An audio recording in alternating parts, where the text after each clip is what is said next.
একটা গুনাহ আছে, খুব ভয়ঙ্কর গুনাহ, মারাত্মক গুনাহ, কিন্তু এটা আমাদের কাছে গুনাহ মনে হয় না। সে গুনার নাম হচ্ছে গীবত, পরনিন্দা, মানুষের নামে বদনাম করা। এটা কেমন গুনাহ জানেন? গুনার পাল্লা তো বাড়ি করবেই করবে, নেক আমল যা আছে সেগুলোকে আস্তে আস্তে খেয়ে ফেলবে। তাহলে নেক আমলও কমাই দিচ্ছে, গুনাহও বাড়াই দিচ্ছে। সেটার নাম হচ্ছে গীবত, সেটার নাম হচ্ছে বদনাম, সেটার নাম হচ্ছে চুগলখড়ি, সেটার নাম হচ্ছে অন্যের পিছনে কথা বলা, সেটার নাম হচ্ছে এমন কথা বলা যা সম্পর্কে যে কথাটা শুনলে মনে আঘাত পাবে, এই কথাটা বলা। এবার আপনি ডানে দেখেন, বামে দেখেন, নিজের দিকে দেখেন, এই অভ্যাসটা আমাদের সবার ভিতরে আছে। তাহলে যদি জান্নাতে যেতে চাই, দুনিয়াকে শান্তি করতে চাই, আগে যেমনি হোক মুখে তালা লাগাইতেই হবে, কারণ দ্বিতীয় কোনো উপায়। অনেক মেয়েদের জন্য প্রস্তাব আসে, প্রস্তাব যাওয়ার পরে ছেলেপত্র খবরে নিতে আসে, খবর নিতে আসলে তার মেয়ের ঘরে আসে না, আশেপাশে খবরে যায়। যখন দোকানদারের কাছে যায়, দোকানদার হদা তোয় না ভদ্দা না মাইয়ে, কথা বলেন না। যখন ছেলের জন্য খবর নিতে আসে, বলে যে তোমার মেয়েটার একটা গুন্ডারে দাও, অনেক ভালো, ইতারে দেশ কিনলে। আমি তারে বললাম তুমি কি ছেলেটাকে চিনো? বলে যে না। তো বললা কেমনে? এই কথাটা বলতে কয় মিনিট লাগছে? 5 মিনিট নাকি 1 মিনিট নাকি 5 সেকেন্ড? আপনি জানেন 5 সেকেন্ড আপনি কত বড় মারাত্মক কাজ করেছেন? আপনি 5 সেকেন্ডের এই লোকটা সামলাতে না পারার কারণে আপনার জান্নাতকে আপনি চিরতরে লক করে দিয়েছেন, জাহান্নামকে খুলে দিয়েছেন। গুনাহ দুই প্রকার, আশা করি বুঝতে পারবেন। আল্লাহ নারাজ হলে গুনাহ হয়, আল্লাহ খুশি হলে সওয়াব হয়। সুবহানাল্লাহ বলেন না। আমি আমার জায়গা থেকে যতটুকু সহজ করে বলা দরকার আমি চেষ্টা করছি, বাকিটুকু আল্লাহ পাকের ইচ্ছা। আমাদের সবার চাওয়া জান্নাতে যাওয়া, জান্নাত পেতে সওয়াব লাগবে। সওয়াব কখন? আল্লাহ খুশি হইলে সওয়াব, আর আল্লাহ নারাজ হলে হয় গুনাহ। আল্লাহ নারাজ হলে হয়, আল্লাহ নারাজ হয় দুই ভাবে। প্লিজ একটু মনোযোগ। কয়ভাবে? যখন আমরা ডাইরেক্ট আল্লাহর হক নষ্ট করি, আল্লাহ নারাজ হয়, সেজন্য গুনাহ হয়। এবার বলেন নামাজ কার হক? জোরে বলেন। নামাজ না পড়লে নারাজ হয় কে? সেজন্য গুনাহ হয়ে যায়। বুঝতে পেরেছেন? সেজন্য গুনাহ হচ্ছে। তাহলে একটা হচ্ছে আল্লাহকে সরাসরি নারাজ করা, আর একটা হচ্ছে আল্লাহর বান্দাকে, আল্লাহর সৃষ্টিকে কষ্ট দিয়ে আল্লাহকে নারাজ করা। আপনাকে কেউ আঘাত করলে যদি আপনার বাবা এসে বিচার করে বাপ হিসেবে, আপনাকে কেউ অমনে আঘাত দিলে, অপমান করলে যদি আপনার বড় ভাই এসে বিচার করে বড় ভাই হিসেবে, আপনাকে আঘাত দিলে তার একজন বিচারক আছে যিনি বিচার করতে পারেন, তিনি আপনার রব্বুল আলামিন। আপনারও যেমন রব আছে, তারও তো একটা রব আছে, যাকে আপনি ক্ষমতার বল দিয়ে জায়গা দখল করছেন, যাকে আপনি বিভিন্ন বদনামের শিকার করছেন, তারও তো একজন রব আছে। এদিকে তার মনে আঘাত পেয়েছে, ওদিকে রবের দরবারে বিচার চলে গিয়েছে। রব বলে যে ও আমার বান্দা, আমার হক যদি নষ্ট করে আমাকে কষ্ট দাও, আমি গফুরুর রহিম, চাইলে মাফ করে দিতে পারি। ইন্নাল্লাহা আলা কুল্লি শাইইন কাদির। কিন্তু আমার কোন বান্দার মনে কষ্ট দিয়ে যদি আমার কাছে আসস, ও যতক্ষণ মাফ করবে না, আমিও তোকে মাফ করব না। এবার সত্যি করে বলেন, মাপ পাওয়া সহজ কোথায়? বান্দার কাছে না আল্লাহর কাছে? মাপ পাওয়া কঠিন কোথায়? জোরে বলতে হবে। মাপ পাওয়া সহজ হচ্ছে আল্লাহর কাছে, মাপ পাওয়া কঠিন বান্দার কাছে। সেজন্য সবসময় সজাগ থাকবেন বান্দাদের বিষয়ে, কারণ এখানে যদি বেজাল লাগে সব জায়গায়, এটা তো আমার ভাই, এটা তো আমার চাচা, এটা তো আমার জেঠা, এটা তো আমার মামা, এটা তো আমার বউ। তুমি বললাম ভাই বউটা কার বান্দা? ক আল্লাহর বান্দা।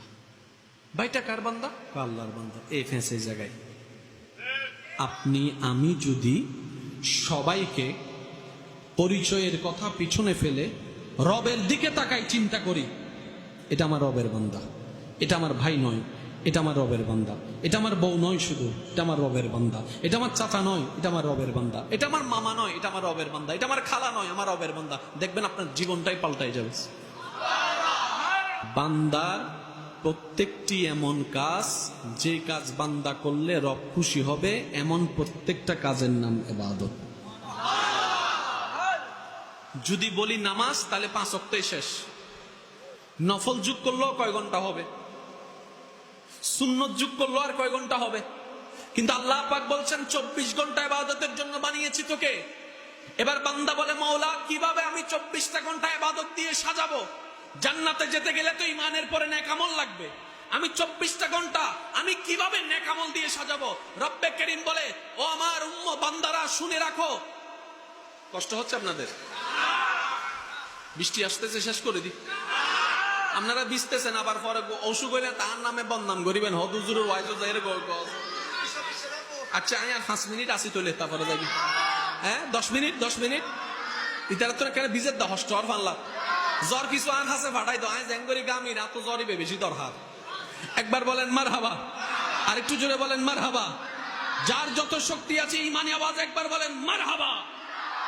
মনের কান প্রস্তুত আছে সবার? রব্বে করিম বলে, আমার বান্দারা জান্নাতে যেতে গেলে ঈমানের পরে নেক আমলের দরকার আছে। এই নেক আমলটা তুমি 5 ওয়াক্ত নামাজ দিয়ে কমপ্লিট করতে পারবে না।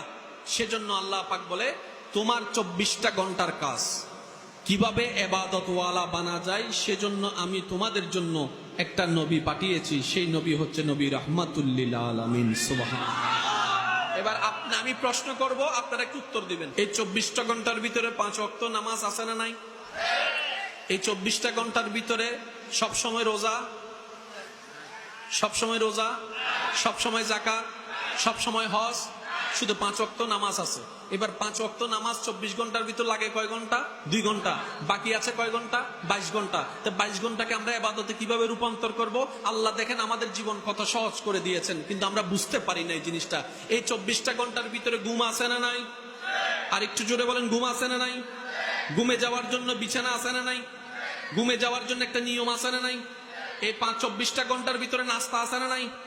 দুপুরের খাবার, রাতের খাবার, রাস্তায় যাওয়া, ব্যবসা করা, চাকরি করা, মা বাবার সাথে কথা বলা, বউয়ের সাথে কথা বলা, স্বামীর সাথে কথা বলা, আর একটু জোরে বলেন রান্না করা, গাড়িতে চড়া, ব্যবসা করা, পড়ালেখা করা, কথা বলা, শোয়া, বসা, বাথরুমে যাওয়া, বাথরুম থেকে বের হওয়া, পানি দিয়ে গোসল করা, ওযু করা, এগুলো সবগুলো আছে।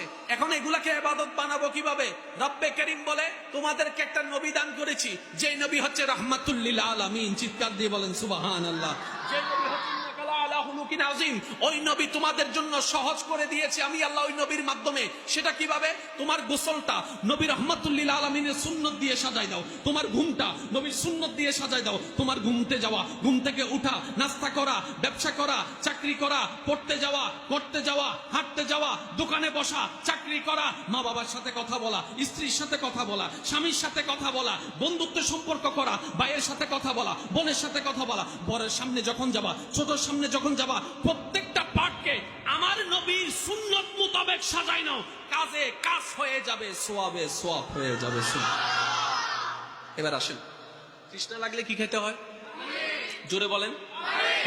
আমরা যখন তৃষ্ণা লাগে পানিটা খাই তৃষ্ণা নিবারণের জন্য। তাহলে পানি যেভাবে খান তৃষ্ণা নিবারণ হবে, সুতরাং এখানে আর জগড়ার কোনো দরকার। কিন্তু সেই পানিটা যদি আমরা নবীর সুন্নত মোতাবেক খেতে পারি, তৃষ্ণাই তৃষ্ণা নিবারণ হবে, সোয়াবে সোয়াব হয়ে যাবে। আমার মনে হয় আওয়াজটা আর একটু বড় হবে।